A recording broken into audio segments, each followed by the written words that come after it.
मित्रों, आपने सदैव घर वापसी अभियान के बारे में सुना होगा।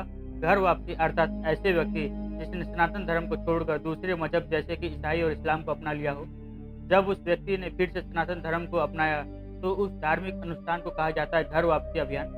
मित्रों, आप सभी से निवेदन है कि इस वीडियो को पूरा देखिए, क्योंकि जो कोई व्यक्ति स्वामी प्रभुपाद या फिर स्वामी दयानंद सरस्वती की तरह अन्य लोगों की घर वापसी कराना चाहेगा, उसके लिए ये वीडियो बहुत ही उपयोगी सिद्ध होगा और वह व्यक्ति इस वीडियो को देखकर, समझकर और प्रयत्न करके विधर्मियों की घर वापसी करा सकेगा। मित्रों, सबसे पहले समझते हैं कि घर वापसी क्या है, कैसे कराए अन्य लोगों की घर वापसी और कैसे की जाती है घर वापसी और क्या प्रक्रिया और नियम है घर वापसी का।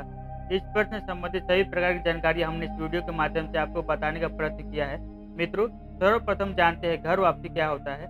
आपने सदैव यह सुना हो कि 50,000 लोगों ने एक साथ की घर वापसी, 600 लोगों ने की घर वापसी, 40 परिवारों ने एक साथ की घर वापसी इत्यादि।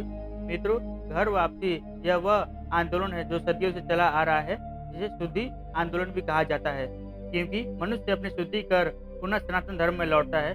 शुद्धिकरण की शुरुआत सर्वप्रथम जगत गुरु आदि शंकराचार्य जी ने किया था। उन्होंने सनातन धर्म में शुद्धि का प्रावधान बनाया और अनेकों बौद्धों को फिर से सनातन धर्म में लौटाया, जिसके बाद समय समय पर अनेकों महापुरुषों ने यह कार्य किया और अन्य लोगों की घर वापसी की।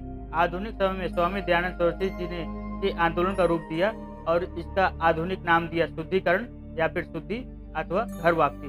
ऐतिहासिक ग्रंथों, धर्म ग्रंथों, अवशेषों या फिर विशेषज्ञों के अनुसार हमारा सनातन धर्म इस संसार का सबसे प्रथम और प्राचीन धर्म है, जिसका वास्तविक सबूत आज भी मिलता है। जैसे कि सऊदी अरब में मिला 8,000 वर्ष प्राचीन मंदिर हो, या फिर इजिप्ट में मिला 4,500 वर्ष प्राचीन सूर्य मंदिर, या फिर 12वीं शताब्दी में बना कंबोडिया का अंकोर वाट मंदिर जो 800 एकड़ में फैला विश्व का सबसे विशाल मंदिर हो, या फिर ऐसे हजारों साक्ष्य जो यह चीख के कहते हो कि प्राचीन काल में सभी लोग सनातन धर्मी थे और पूरी की पूरी धरती ही भारत था। लेकिन समय के साथ अनेकों मत हुए, मजहब हुए, जिसके कारण लोग अपनी वास्तविक पहचान से पृथक होकर ईसाई हो गए या मुसलमान हो गए या फिर अन्य किसी विचारधारा से जुड़ गए। इसलिए जब कोई विधर्मी सनातन धर्म को फिर से अपनाता है तो कहा जाता है कि उस व्यक्ति ने घर वापसी कर ली है। पूरे विश्व में केवल सनातन धर्म में ही लोग घर वापसी कर सकते हैं, क्योंकि सनातन धर्म इस संसार का सबसे प्रथम और प्राचीन धर्म है और सभी लोगों की वास्तविक पहचान है सनातन धर्म। अब जानते हैं कैसे कराए घर वापसी। सनातन जागरण समिति, राष्ट्रीय स्वयंसेवक संघ, बजरंग दल जैसे अनेकों धार्मिक संगठन से जुड़े लोग जो घर वापसी अभियान में सेवा रहित है, उनका कहना है कि किसी भी व्यक्ति को पुनः सनातन धर्म में लाना इतना सरल कार्य नहीं होता, लेकिन यह कार्य इतना असंभव भी नहीं होता। घर वापसी की पहली प्रक्रिया है कि सबसे पहले हम ऐसे लोगों के बीच जाते हैं जो सनातनी नहीं है, उनसे संपर्क बनाते हैं और यह देखते हैं कि उन लोगों में से कौन सा व्यक्ति ऐसा है जिसके अंदर कट्टरवाद नहीं हो, जिसका स्वभाव नरम हो, वह सत्य को जानने, समझने और आत्मसात करने के लिए तत्पर है। उस व्यक्ति से जुड़ना, उसके परिवार से जुड़ना, उसके घर जाकर संबंध बढ़ाना, नजदीकियाँ बढ़ाना। शुरुआत में घर वापसी से जुड़ी कोई भी बात नहीं होती। वह उनसे उनकी दिक्कतें पूछते हैं, उनका समाधान ढूंढने की कोशिश करते हैं और उनकी रोजमर्रा की जिंदगी में खुद को शामिल करते हैं। इतिहास संकलन का काम करने वाली आरएसएस की टीम उस कम्युनिटी के बारे में घर वापसी के काम में लगे उस व्यक्ति को पूरा इतिहास बताती है कि कब और किस परिस्थिति में उनके पूर्वजों ने सनातन धर्म को छोड़कर दूसरे मजहब अपनाया था। इसके लिए डिटेल रिसर्च की जाती है। फिर उस परिवार को उनके पूर्वजों के बारे में बताया जाता है, उन्हें धर्म और इतिहास का ज्ञान दिया जाता है, उन्हें श्रीमद् भगवत गीता, रामायण, सत्यार्थ प्रकाश जैसे अनेकों धर्म ग्रंथ दिए जाते हैं। साथ ही उस धर्म ग्रंथ की विशेषता और महिमा बताया जाता है।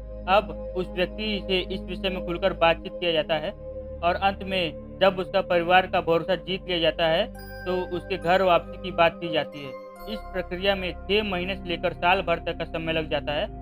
उस व्यक्ति की घर वापसी के साथ अन्य लोगों की घर वापसी का प्रयत्न किया जाता है। किसी भी परिवार की घर वापसी अकेले नहीं की जाती। अगर एक परिवार घर वापसी के लिए तैयार होता है तो उसके साथ अन्य परिवारों को भी टारगेट किया जाता है, जहां उस परिवार की लड़की बिहाई गई हो या फिर परिवार के उस घर में बहू आई है। यह इसलिए किया जाता है ताकि आगे चलकर उस परिवार के बच्चों को शादी में दिक्कत ना आए। उन दो परिवारों को मनाने की जिम्मेदारी पहले परिवार को दी जाती है। वह बात शुरू करते हैं और फिर संगठन के लोग उसे आगे बढ़ाते हैं। जब यह तय हो जाता है कि इन परिवारों की घर वापसी कराई जानी है तो इसके लिए दिन तय किया जाता है। उस दिन हवन का आयोजन होता है। यह किसी भी सामान्य हवन की तरह होता है। गायत्री मंत्र और शुद्धिकरण मंत्र के साथ घर वापसी होती है और उन्हें नया नाम दिया जाता है और उस व्यक्ति के इच्छा अनुसार उसका गोत्र निर्धारित किया जाता है। जिनकी घर वापसी होती है उनसे भी गायत्री मंत्र का जाप करवाया जाता है। कुछ जगह हवन और गंगा जल पिलाकर जनेऊ भी पहनाया जाता है, तो कहीं उनका पैर धोकर सनातन धर्म में घर वापसी की जाती है। नाम बदलने की कानूनी प्रक्रिया पूरी करवाने में संगठन के लोग मदद करते हैं। फिर इन परिवारों से लगातार संपर्क में रहा जाता है। साथ ही उनकी सुरक्षा की पूरी जिम्मेदारी ली जाती है ताकि कोई मूर्ख उन्हें परेशान ना कर सके। कितने लोगों की घर वापसी हुई है और कब हुई है, इसका पूरा रिकॉर्ड रखा जाता है।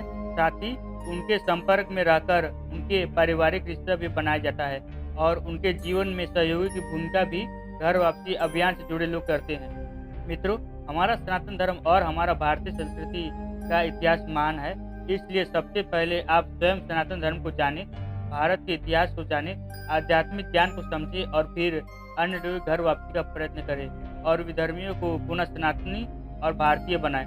इससे पूरे विश्व में सनातन धर्म और भारतीय संस्कृति का प्रचार हो सके और हमारा भारत और हमारा सनातन धर्म फिर से संपूर्ण विश्व में जगत गुरु के पद पर विराजित हो। मित्रों, आप सभी से निवेदन है कि इस वीडियो को अधिक से अधिक शेयर करें, जिससे घर वापसी अभियान का प्रचार हो सके, सनातन धर्म का प्रचार हो सके। साथ ही सभी लोग घर वापसी अभियान से जुड़े और एक नया इतिहास बनाए। जय श्री राम। भारत माता की जय। ओम नमः शिवाय।